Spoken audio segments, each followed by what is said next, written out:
لا ینصرون۔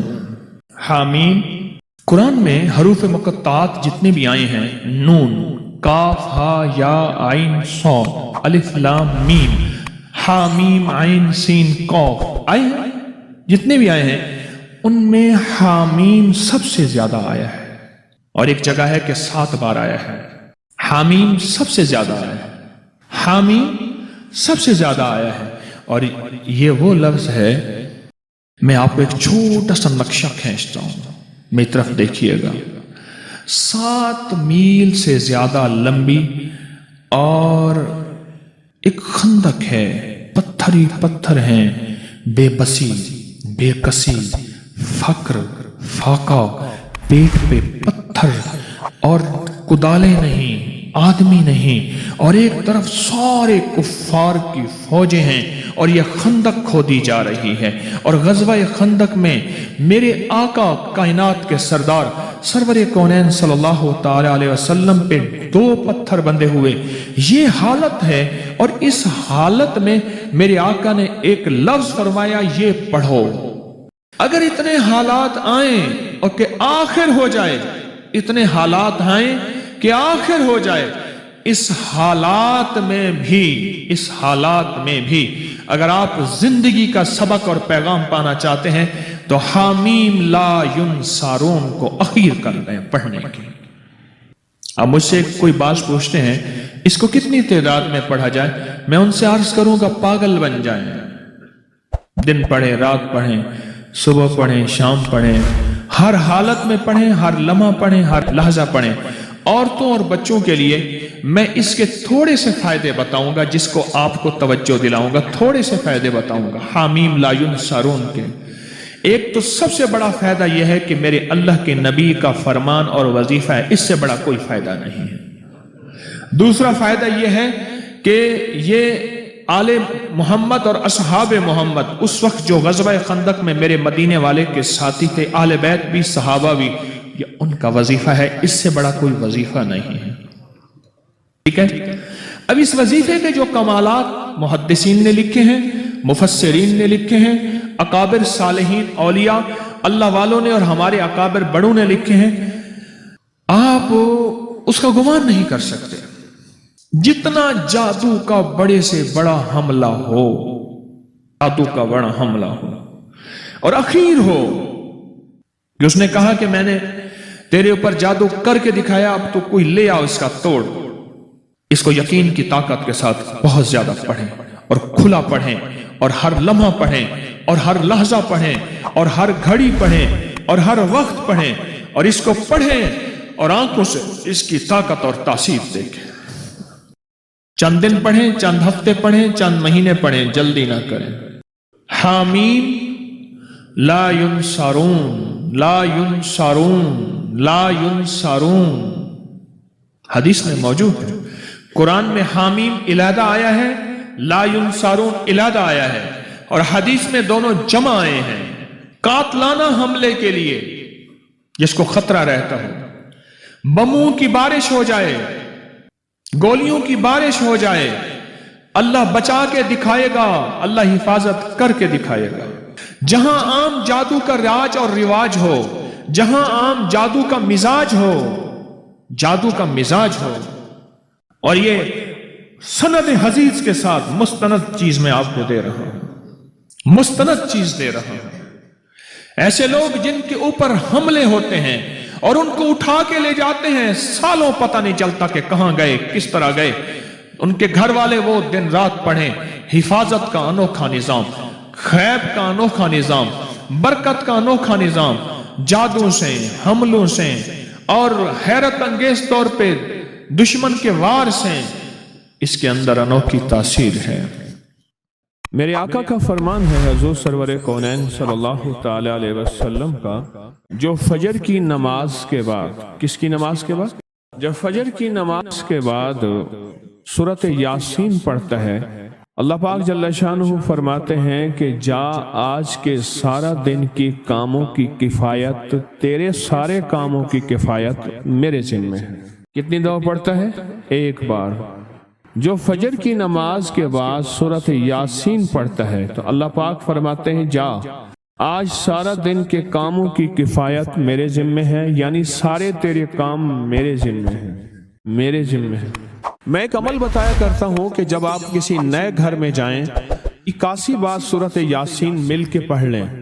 نئے گھر میں جائیں، اپنے گھر میں رہتے ہوئے تسبیح خانہ نیا گھر ہے، وہ گھر بھی عارضی ہے، بھی عارضی، کیا خیال ہے؟ اور یہاں اگر سورۃ یاسین 81 دفعہ پڑھ لیں، وہاں کی ساری برکات نصیب ہوتی ہیں۔ یہ جو 81 کا عدد ہے یہ اوتاد کا ہے۔ قرآن کی کون سی آیت ہے اوتاد کے ساتھ؟ والجبال اوتادا۔ اوتاد عربی زبان میں میخوں کو کہتے ہیں، ہم نے پہاڑوں کو میخیں بنا دی ہیں، اوتاد۔ جو بندہ 81 دفعہ سورۃ یاسین جو مجمع مل کے پڑھ لے، 81 اوتاد، اوتاد کہ پہاڑوں کو ہم نے میخیں بنا دیا، جس کی وجہ سے زمین کھڑی ہے، جس کی وجہ سے۔ اسی طرح نظام عالم جو کھڑا ہے اوتادوں کی وجہ سے ہے۔ اوتادوں کے اوپر پھر درجات ہیں بہت زیادہ، کتب ہے، کتب عالم ہے، پھر ابدال ہیں، پھر غوث ہے۔ یہ نظام ہے، روحانیت کے حکمران ہیں، یہ روحانیت کے عہدے ہیں۔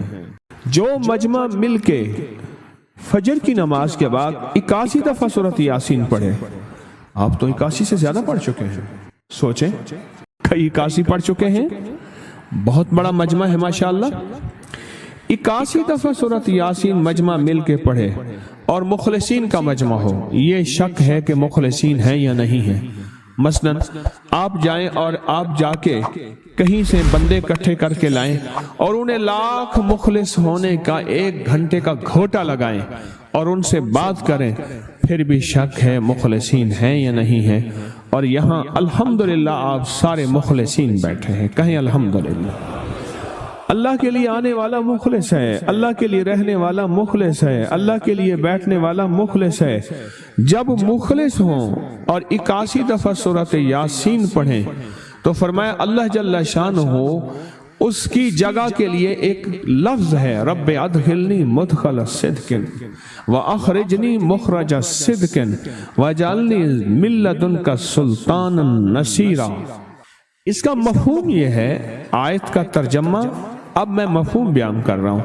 اے میرا مولا، میرا یہاں آنا، ادخلنی مدخل صدق واخرجنی مخرج صدق، میرا رہنا، میرا جانا، میرا آنا، میرا بیٹھنا، اے سخی آقا اس کو ایسے بنا دے جیسے تیری بارگاہ میں کوئی بادشاہ ہوتا ہے، کوئی سلطان ہوتا ہے اور کوئی بڑا ہوتا ہے، اور تو اس کے لیے کیا مسندیں بچھائے گا اپنے خزانے غیب میں، جو تیرے خزانے میں بادشاہ جنت کا ہر جنتی بادشاہ ہوگا، ہر جنتی بادشاہ ہوگا، اس کے لیے قالین ہوں گے، اس کے لیے نعمتیں ہوں گی، اس کے لیے انعامات ہوں گے اور اس کے لیے حیرت انگیز برکتیں ہوں گی۔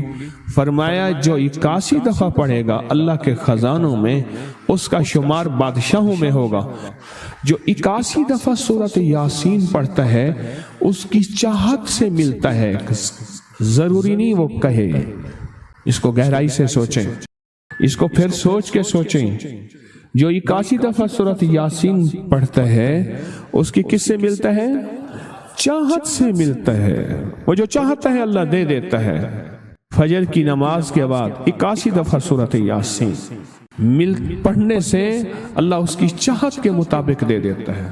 حضرت گیسو دراز بندہ نواز ایک بزرگ گزرے ہیں، بہت بڑے اللہ والے تھے، ان کی زلفیں تھیں گیسو دراز۔ ان کا معمول تھا کہ ان کی خانقاہ میں روزانہ 81 دفعہ سورۃ یاسین پڑھی جاتی تھی اور پھر دعا مانگی جاتی تھی۔ جتنے افراد ہوتے تھے 81 ہوتے تھے، تھوڑے ہوتے تھے، آپس میں تقسیم کر کے فجر کے بعد سورۃ یاسین پڑھتے تھے اور پڑھنے کے بعد پھر دعا مانگتے تھے اور ایک بات اللہ سے کہتے تھے کہ اللہ اے اللہ ان پڑھنے والوں اور ان پڑھنے والی کی 81 نسلوں کو اے اللہ نہ محتاج بنانا، نہ فقیر بنانا، نہ منگتا بنانا اور نہ اپاہج بنانا۔ اللہ کے اس ولی کی یہ دعا ہوتی تھی۔ اور سورۃ یاسین کتنے دفعہ پڑھی جاتی تھی؟ 81 دفعہ سورۃ یاسین پڑھ کے دعا مانگتے تھے۔ اور قدرت کا نظام دیکھیں، تاریخ بتاتی ہے کہ ان کے اس محفل میں بیٹھنے والے جتنے بھی تھے، جنہوں نے دل کی گہرائیوں سے سچے جذبے سے یہ نہیں ہے کہ فجر پڑھ کے سو گئے یا فجر سے پہلے ہی سو گئے، سچے جذبے سے جنہوں نے پڑھا، اللہ پاک نے ان کی نسلوں میں رزق، وسعت، دولت، ایمان، عافیت، بیٹے، نعمتیں، خیریں اور برکتیں عطا کی۔ اللہ نے ان کی نسلوں میں وہ چیزیں عطا کی جنہوں نے فجر کی نماز کے بعد مل بیٹھ کر 81 بار سورۃ یاسین پڑھی۔ کیوں؟ 81 اوتاد ہیں، وہ طاقتور چیز ہے جو 7 نسلوں کو کھلاتی بھی ہے، پلاتی بھی ہے، سکون کی نیند سلاتی بھی ہے، اچھا لباس پہناتی بھی ہے، عزتوں کے تاج سر پہ رکھواتی بھی ہے۔ نوری لقمہ اپنی زندگی کی ضرورت بنا لے، پھر کیا ہوگا؟ سورۃ فاتحہ کی آیات 7 ہیں۔ اللہ 7 آسمان اور 7 زمین کی جتنی بھی برکات ہیں، برکات من السماوات والارض، اللہ 7 آسمان اور 7 زمین کی ساری برکات اس کو عطا کر دے گا، اور لوگوں کو پتہ ہی نہیں ہوگا کہ یہ بندہ کتنا مالدار ہے، روحانیت کی طاقت اور روحانیت میں کتنا آگے ہے، کوئی پہچان بھی نہیں سکے گا کہ روحانیت میں یہ بندہ کتنا آگے ہے اور کتنا آگے سے آگے بڑھ گیا ہے، کسی کو علم بھی نہیں ہوگا۔ نوری لقمہ اپنی زندگی کی مجبوری بنا لے اور نوری لقمہ اپنی زندگی کی ضرورت بنا لے، پھر دیکھیں کمالات۔ کیوں؟ فرمائے جو سارے قرآن میں ہے، جو سارے قرآن میں ہے، جو سارے قرآن میں ہے، آنکھیں کھل جائیں۔ یہ سورۃ فاتحہ نماز کھانے کے دوران پڑھنے والا یہ اہل نظر میں ہے، اس کی نظر وسیع ہو جاتی ہے، یہ اہل کشف ہوتے ہیں، ان کی دل کی آنکھیں کھل جاتی ہیں، یہ فرشتوں کو دیکھتے ہیں، یہ انسانوں کے دلوں میں جھانک لیتے ہیں، یہ کائنات کے راز پڑھ لیتے ہیں، کائنات کے راز پڑھ لیتے ہیں۔ کہ اللہ پاک ان کے سامنے جنات آنکھوں سے دکھاتا ہے، حتیٰ کہ یہاں تک کہ اللہ قبر کے راز بھی ان کے اوپر کھول دیتے ہیں۔ نوری لقمے کا اثر یہ ہے، دل کی آنکھیں کھل جاتی ہیں، دل کی آنکھیں کھل جاتی ہیں، دل کی آنکھیں کھل جاتی ہیں۔ یہ نور لقمے کی تاثیر ہے۔ چہرے کی آنکھیں تو سب کے پاس ہیں، دل کی آنکھیں سب کے پاس نہیں، دل کی آنکھیں سب کے پاس نہیں، چہرے کی آنکھیں سب کے پاس ہیں، دل کی آنکھیں سب کے پاس نہیں۔ نوری لقمے کی یہ تاثیر ہے کہ دل کی آنکھیں کھل جاتی ہیں اور دل کی دنیا آباد اور دل کی دنیا شاد اور دل کا وہ بندہ بامراد بن جاتا ہے جو نوری لقمے اپنی زندگی میں شامل کرتا ہے۔ اور نوری لقمے سورۃ فاتحہ اور کتنی بار؟ اچھا، یہ سورۃ فاتحہ بیماریوں کا علاج۔ صحابہ کرام فرماتے ہم جا رہے تھے، کوئی ایک سردار تھا، اس کو بچھو نے کاٹ لیا اور اس کو چیخ رہا تھا بیچارہ۔ فرمایا سانپ کا کاٹا سوئے، بچھو کا کاٹا روئے۔ میرے پاس ایک سانپ کا کاٹا آیا تھا، غنودگی میں تھا، وہ بہت غنودگی میں سے سوتا تھا، اور میں نے کہا اس کو سونے نہ دے، خیال نہ کیا انہوں نے، ادھر سے ہٹا تو بندہ ختم ہو گیا، سانپ کا کاٹا تھا۔ ہمارے ایک والد صاحب رحمۃ اللہ علیہ کے تھے، ملک عبد الرحمن ڈوڈی، وہ لائے تھے، تو کہنے لگے اس بچھو کے کاٹے کا علاج صحابہ کرام نے 7 بار سورۃ فاتحہ پڑھ کے اس پہ دم کر اور وہ ٹھیک ہو گیا۔ اور میں جب سورۃ فاتحہ عرشوں سے زمین پہ آئی، نازل ہوئی، ایک گونج اٹھی، ایک آواز آئی، اور میں اللہ سے آج وہ چیز زمانے پہ زمین پہ نازل کی ہے جو اس سے پہلے کبھی آئی نہیں تھی اور جو اس کے بعد کبھی آئے گی نہیں۔ اس سے پہلے کبھی آئی نہیں تھی، اس کے بعد کبھی آئے گی۔ اور جب سورۃ فاتحہ نازل ہوئی، شیطان رویا، پیٹا، اپنا سر پہ راکھ ڈالی اور اتنا شور کیا کہ اے کاش کہ یہ سورۃ فاتحہ آئی ہے، اور اگر آئی ہے تو واپس چلی جائے، اگر واپس نہیں گئی تو کسی کی زبان پہ نہ جائے، یعنی کوئی اس کو پڑھ نہ سکے، اگر پڑھے تو اس کا یقین نہ ملے۔ یقین سے پڑھنے والے کی دنیا بھی، آخرت بھی، رزق بھی، عزت بھی، صحت بھی، تمنگری بھی، بادشاہت بھی، خوشیاں خوشحالیاں بھی یقین سے پڑھنے والے کو ملتی ہیں۔ اور اس لیے آج بھی شیطان سورت فاتحہ سے لرزتا ہے کہ سورت فاتحہ پڑھنے سے جنات اور شیاطین ایسے دور ہوتے ہیں، ایسے کہ میلوں دور چلے جاتے ہیں اور اس بندے سے خوف زدہ ہوتے ہیں جو سورت فاتحہ پڑھتا ہے۔ کھانے کے دوران اس کی حکمت کیا ہے؟ انسان کھانے کے دوران مشغول ہوتا ہے، کھانے کی لذتوں میں کھویا ہوا ہوتا ہے، اور اگر بھوک بہت زیادہ ہو بھوک بہت زیادہ ہو تو پھر تو ہوش نہیں ہوتا، پھر ہوش ہی نہیں ہوتا اگر بھوک بہت زیادہ ہو۔ اب اسی دوران جس طرح سنیں غور سے، بڑی میں عجیب بات بتا رہا ہوں، حضرت امام جعفر صادق سلام اللہ رضوان اللہ تعالی علیہ مجمعین اللہ کے ولی تھے، ولایت کے تاجدار تھے، سرداروں کے سردار تھے، اولیاء کے سردار۔ میں بازار میں جاتے تھے، جا کے پھر واپس آ جاتے تھے، پھر جاتے کچھ نہیں خریدتے تھے۔ کسی نے پوچھا اب کیوں جاتے ہیں؟ فرمایا 2 وعدے لینے، کیا؟ میں جا کے بازار میں ہر بندے کو سلام کرتا ہوں، وہ سلام کا جواب دیتے ہیں، اور کیا پتا کسی کے سلام کا جواب ایسا ہو جو اللہ کے ہاں مقبول بھی ہو، محبوب بھی ہو۔ اور پھر فرمایا بازار میں جاتا ہوں اور جا کے بازار میں جاتا ہوں اور جا کے بازار کی دعا پڑھتا ہوں۔ فرمایا جو چوتھا کلمہ گھر میں پڑھے گا اس کو 10 نیکیاں ملیں گی، اور جو بازار میں پڑھے گا کتنے نیکیاں ملیں گی؟